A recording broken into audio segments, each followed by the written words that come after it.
Hey everyone, my name is Michelle Grégoire. I'm a jazz pianist based here in Calgary, Alberta, Canada. And I'll be presenting a quick little tutorial today on how to play solo jazz piano, and in particular, what to do with your left hand. I found that when I was first learning how to play solo piano, it was pretty difficult. It was not as easy as playing in a combo where someone was covering the bass and timekeeping was going on and a bunch of other stuff. When you're playing solo piano, you're in charge of everything. You've got to do it all. So in a way, it is the more challenging approach to playing jazz if you're a piano player. I figure most of us are sitting at home during this crazy time, and I'm certainly enjoying this time to spend a little time working on solo piano playing. So I thought this might be a fun thing to share with all of you so that you can incorporate this in your own playing. As I mentioned, playing solo piano is really different than playing in a combo. When we're learning to play in a combo, we're taught things like staying away from the root in the left hand. Don't play anything that the bass player is playing. When you're playing solo piano though, you do have to play the root. You got to figure out a way to get that sound in there without it getting so complicated that your brain just can't think about the stuff that's going on in your right hand, such as melody and of course all the good stuff with improvising. I do find that my right hand does carry most of the load, which means that I need for my left hand to be simple and automatic and not too complicated. Our brains can't do two things at a time. Something has to be memorized. And so if you work on your left hand, and in these quick little strategies that I've found basically are the things that I tend to do when I'm playing solo piano, if you just make those things automatic, then you can focus more on soloing and getting those lines out and doing all that stuff. So the first step is learning a tune that you're going to do this on. I've chosen Autumn Leaves. Most of you know that tune. It's a simple standard, and if you are a beginner, that's a good one to get started on as well. So we'll work with Autumn Leaves in G minor, and we'll start from there. So my first tip number one, is do the real basic thing of just playing the root in the left hand in a good range with the melody in the right hand, or even some soloing in the right hand. And then of course, work with a metronome. You know, don't do the thing of thinking that solo piano playing means you can be wishy-washy about the time. No, unless you're playing a ballad. But we're going to be playing a medium swing tune, so work with a metronome when you're doing all of these exercises. So like I said, the first one, get the bass line in a good range, and the best range for the bass is somewhere below this D. So keep the bass range below this D, or the root tones, and then keep your chord tones like the thirds and the sevenths and the other things we'll be doing above this D, and that's the D below middle C. So for example, when you're learning how to incorporate just the shell of the left hand with the melody right hand, just get a good range going with your bass, your left hand.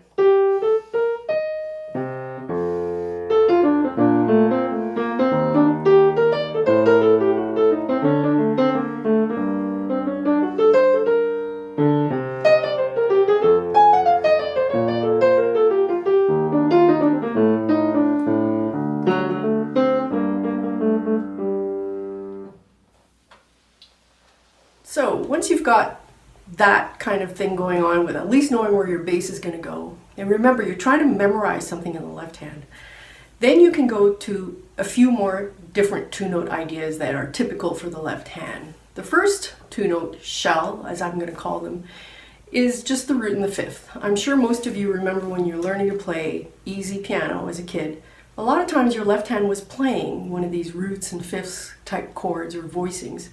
And certainly jazz piano players are not the inventors of this concept. Debussy incorporated a lot of beautiful voicings where the root and the fifth were in the left hand and something else was going on.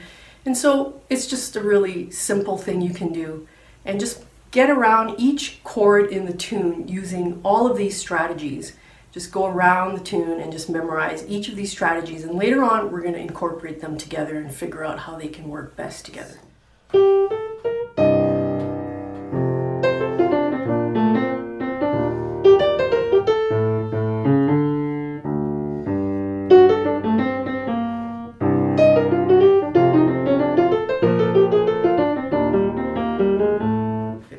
The next one is one that I use a lot, the root and the seventh. The sevenths are one of the major chord tones that you really need to have in your chord voicing. The thirds and the sevenths are the most important to have. And the sevenths are fairly easy to find. Basically, when you're doing sevenths in the left hand, you're playing the root in your pinky, most likely, and then in your thumb, you're going to be pulling one of the sevenths. And of course, the sevenths come in a family. You've got the major seven. Major seven, if we're talking C major seven, is just a half step below the root here. And then the flat seven is the next one. We've got a whole step below the root here. And then the next one below that is the six or the double flat seven. So all of the chords really have flat sevens in them. So if you have a chord that's called C7, C9, C13, what they really mean is in the chord there's a flat seven, even though they're not saying anything flat in their chord symbol. Nonetheless, most of the chords have a flat seven. The only time you're going to have a major seven in the chord is if it tells you. So it has to say MAJ7 or triangle 7 or capital MA7 for it to be a major 7. But a lot of the time, 80% of the time, we're doing flat 7.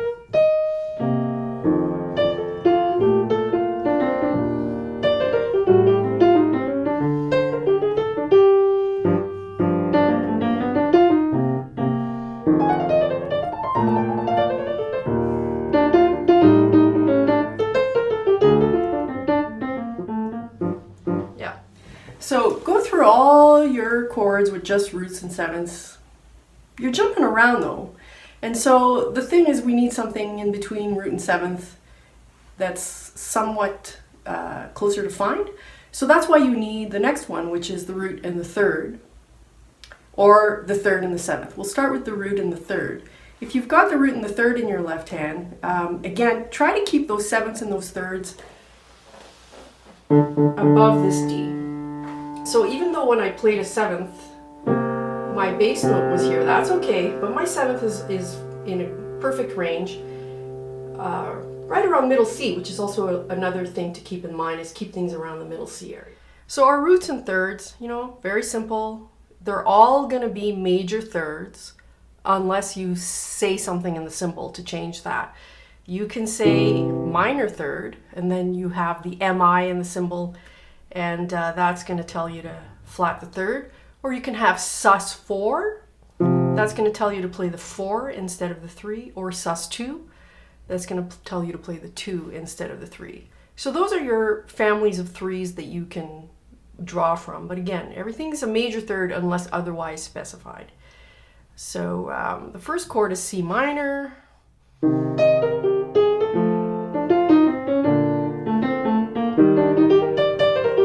I'll combine it.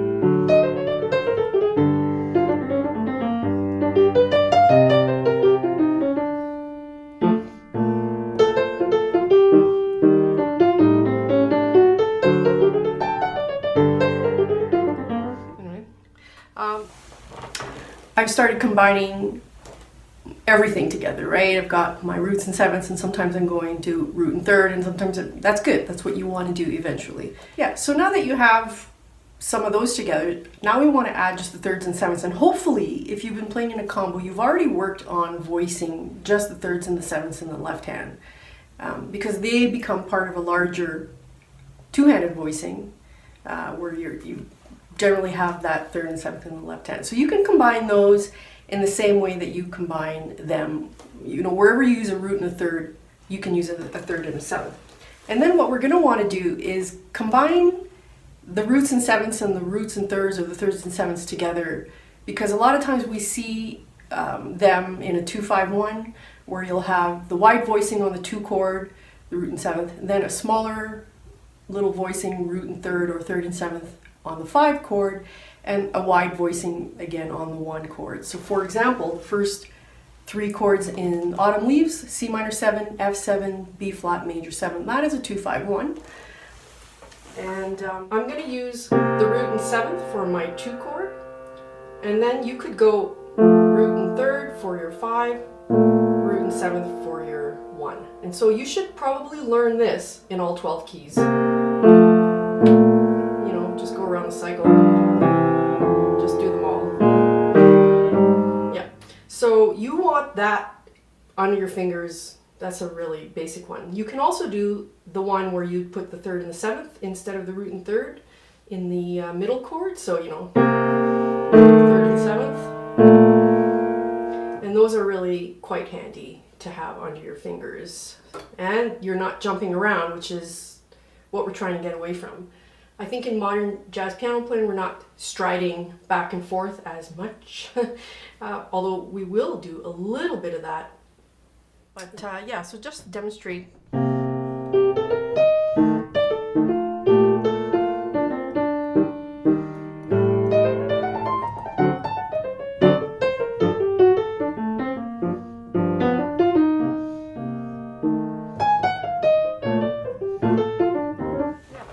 So I mentioned stride. Stride is when you're going boom, chuck, boom, chuck in the left hand, kind of like in The Entertainer and some of these old ragtime tunes. You can do a bit of a stride motion in a more modern way when you're playing solo piano. You can, if you know some left hand voicings, some 2 or 3 note voicings that you've maybe worked up for your combo playing, you can apply them here. I find that I don't often go boom, chuck, very much. What I tend to do is something more like bass, chord, bass, or chord, bass, or something like that. But I'll do the chord 2 or 3 times and the bass maybe just once per measure. You don't really need to cover it as much as you think. Obviously, it's nice to hear the root at the beginning of the bar, but it's not necessary. You can have it, you know, on the 3rd beat, works just as well. So I'm just going to demonstrate a little bit of that.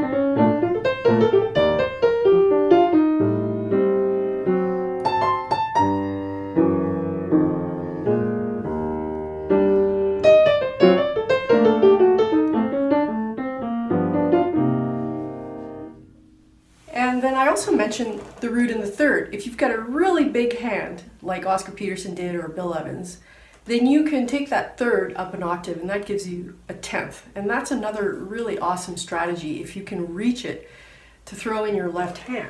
So for example, here's the root in 3rd. This would be the 10th. So this sounds really great, you know, around here when you're playing anything here, if you can reach it.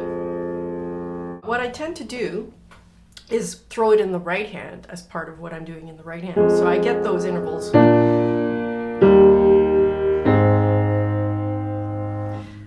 That way. Great, so once you get pretty good at all of those strategies, and take your time, just learn one, get really good with one, get really free with that, then add another thing, and then throw it all together. Once you're pretty good with all those things, I would probably suggest literally working up a specific arrangement that you're going to do in your left hand, and then just memorize it. Learn it, memorize it. All the actions in the right hand for the most part, at least at this point. And then just, you know, have something that you can do, that you do every time. It's not an unheard of thing in jazz piano playing to work something up and kind of have it as an ongoing arrangement that you do. So write out your best strategy. Make sure that you play whatever you're writing out so you see how comfortable it is under your hand. And that would probably be the best strategy. And again, work it up with the metronome so that you're playing good time all the time. The only thing to go on from here, if you're feeling fairly advanced or intermediate and you can kind of pull those things together no problem, is the concept of just adding more in your right hand, adding the rest of the harmony on the inside through your right hand, and almost combining two-handed voicings together, you know, left and right together. It's just basically, as one of my great teachers, Bill Peterson from Florida State, pointed out to me probably 25 years ago, playing solo piano incorporates everything you know. So, use everything you've got, including those two-handed voicings.